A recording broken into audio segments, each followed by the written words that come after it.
Tu auras bientôt 29 ans. Regarde tes amies. Elles sont mariées. Elles ont des enfants. Et toi, rien.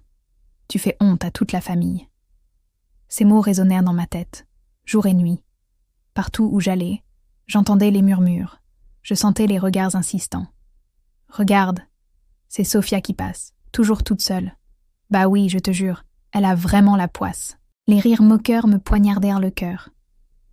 Chaque soir, je rentrais chez moi, les larmes aux yeux, et je priais.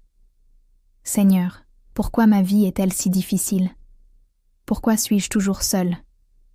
Aide-moi, guide-moi, montre-moi le chemin vers le bonheur. » J'étais à bout, prête à tout pour que ce cauchemar cesse.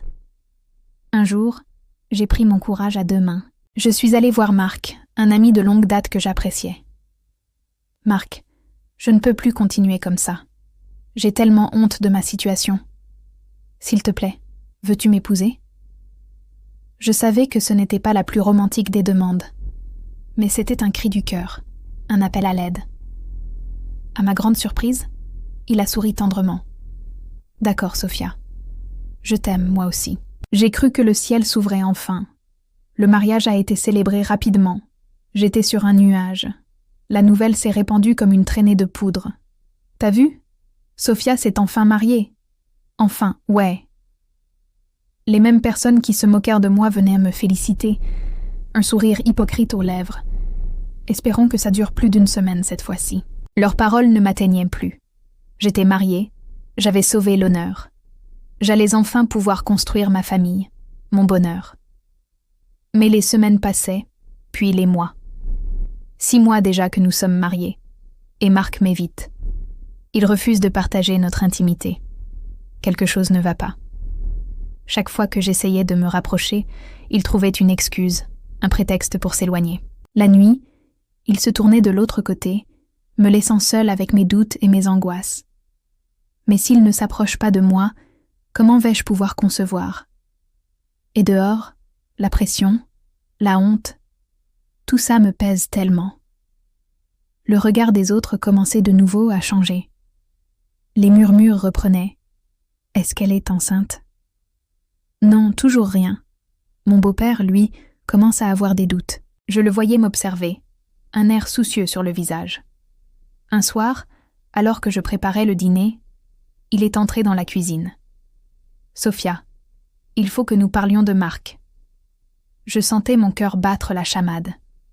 Avant que je ne puisse répondre, Marc est apparu. « Père, laisse, je vais lui annoncer moi-même. » Il m'a prise à part, son visage était grave. Mais il n'a rien dit. Il est resté silencieux, incapable de me regarder dans les yeux. Le lendemain, c'est mon beau-père qui est venu me trouver. « Ma belle-fille, je dois te dire pourquoi mon fils ne t'approche pas. » Je l'ai écouté, le souffle coupé. Alors, mon beau-père m'a révélé un terrible secret. Mon fils, Marc, il est incapable d'avoir un enfant. Le monde s'est effondré sous mes pieds. « Seigneur, et vous m'avez laissé l'épouser ?» J'ai crié, entre rage et désespoir. Pourquoi ce silence? Pourquoi cette mascarade? Mon beau-père a posé une main sur mon épaule. Son regard était froid et calculateur. « Sophia, nous voulons que tu acceptes un lourd sacrifice pour cette famille. Ce que tu feras garantira la descendance de mon fils. » Il a marqué une pause, laissant ces mots s'insinuer en moi. « Tu devras coucher avec moi. L'enfant sera pour mon fils, et je veux que tu gardes le secret absolu. » J'ai reculé, horrifiée. C'était un monstre. « Si tu acceptes, tu recevras des millions chaque mois, une vie de luxe et de sécurité. Si tu refuses, alors tu divorces. Et on trouvera une autre femme, plus docile, pour prendre ta place. » Il me laissait le choix entre l'abomination et l'humiliation. Mais quelle abomination! Coucher avec mon beau-père. Seigneur, est-ce un cauchemar? Si je divorce, ce sera une honte immense. À peine mariée, et déjà tout s'effondre. Je serai la risée du village, la femme répudiée. Comment pourrais-je survivre à ça? Mon esprit était en ébullition. D'un côté, la promesse d'une vie confortable, d'un enfant qui serait officiellement celui de Marc. sauvant les apparences et l'honneur de la famille. Mais à quel prix? Le prix de ma dignité, de mon âme. De l'autre, le divorce, la honte, le retour à la case départ, mais avec une cicatrice encore plus profonde. Je me suis enfermée dans ma chambre, le cœur brisé. Je regardais par la fenêtre les gens passer, vivre leur vie, sans me douter du dilemme qui me déchirait. Toute ma vie, j'avais cherché à être acceptée, à être aimée. J'avais cru trouver le salut dans ce mariage. Et maintenant, je me retrouvais piégée dans un engrenage infernal. Marc, mon mari, était complice de cette machination. Son silence était un aveu. Il avait accepté que son propre père me fasse une proposition aussi ignoble. Était-ce ça, l'amour? Était-ce ça, le mariage? Une simple transaction pour assurer une lignée? Je me sentais trahie, salie, utilisée. L'argent, la sécurité matérielle. Tout cela me semblait dérisoire face à l'horreur de la situation.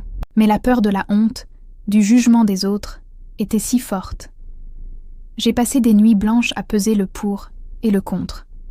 Chaque option me semblait être un chemin vers la souffrance. Le silence de la maison était assourdissant. Personne ne venait me parler. Ils attendaient ma décision, comme des vautours attendant leur proie. J'ai repensé à mes prières. J'avais demandé un chemin vers le bonheur. Était-ce la réponse? Une épreuve si cruelle pour tester ma foi, ma force? Je devais faire un choix qui allait définir le reste de mon existence. Accepter de me sacrifier sur l'autel des traditions et de l'honneur familial, en perdant tout respect pour moi-même? Ou choisir la liberté, au prix de l'opprobre et de la solitude, mais en gardant ma dignité intacte? Je me suis regardée dans le miroir. J'ai vu une femme fatiguée, effrayée, mais au fond de ses yeux, une petite lueur de défi. La petite fille qui pleurait seule dans sa chambre avait grandi. Elle n'allait pas se laisser détruire. Je savais ce que je devais faire.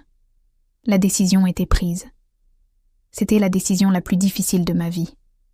Mais c'était la mienne. Et personne n'allait me la dicter. Je suis sortie de ma chambre, la tête haute. J'ai marché vers le salon où mon beau-père et Marc m'attendaient. Leurs visages étaient impassibles, mais je pouvais sentir leur tension. J'ai pris une grande inspiration. J'ai regardé mon beau-père droit dans les yeux et je lui ai dit « La suite de cette histoire, je vous la raconterai dans la prochaine vidéo. Car ce choix a tout changé. Dites-moi en commentaire, si c'était vous, que feriez-vous à ma place? Quelle décision auriez-vous prise? N'oubliez pas de vous abonner et d'activer la cloche pour ne pas manquer la suite. Merci de m'avoir écouté.